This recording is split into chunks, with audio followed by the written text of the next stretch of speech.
হয় না যে নয় তোরা যাবে যাবে কই হ্যান্ড করস না করে হ্যাঁ বলেছ রাম ভাই এটা করতে কেমন করতে লাগবো না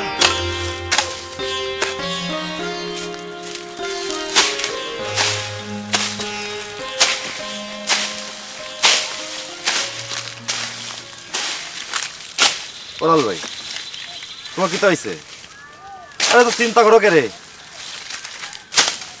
চিন্তার কি আর শেষ আছে রে ভাই তোমরা তো আসো সুখে শান্তিতে মামা সবাই টাকা পয়সা থাকুক আর না থাকুক তোমাকে মৌজের শেষ নাই আমি তো আর এটা করতাম পারি না মামাকে দেখলাম মন খারাপ অনেক ঝামেলা চলতেছে না হ্যাঁ একটার পর একটা তো খরচা লেগে গিয়েছে বিয়ে একটা খরচা তারপরে রাবণের গোষ্ঠী লইয়া ব্যাংকক যাওয়ার একটা খরচা ব্যাংকক গিয়া কতগুলো টাকা পয়সা এই ঋণী হয়ে গেল এইটা একটা ব্যাপার আবার আইসে দাওয়াত খাওয়ানো লাগতেছে কিতা করণ যায় কোসে কি আর করবো জমি জিরাত বেচা ছাড়া তার কোনো উপায় দেখতেছি না এই যে জমি জিরাত বেচা শুরু হলো না আর কি আর শেষ আছে এই যে বেচা শুরু হইলো এখন চলতেই থাকবো কে রে শোনো জমি জিরাত হলো এমন একটা জিনিস একবার বেচা শুরু হইলে আর থামে না বুঝছো না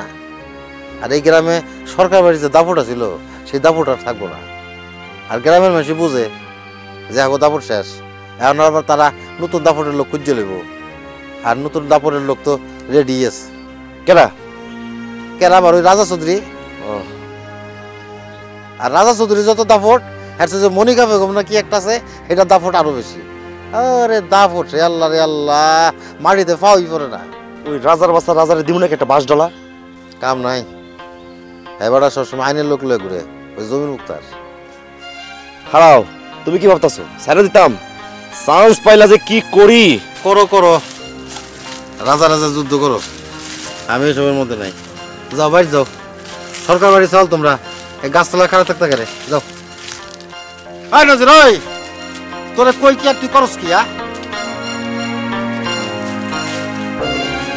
এই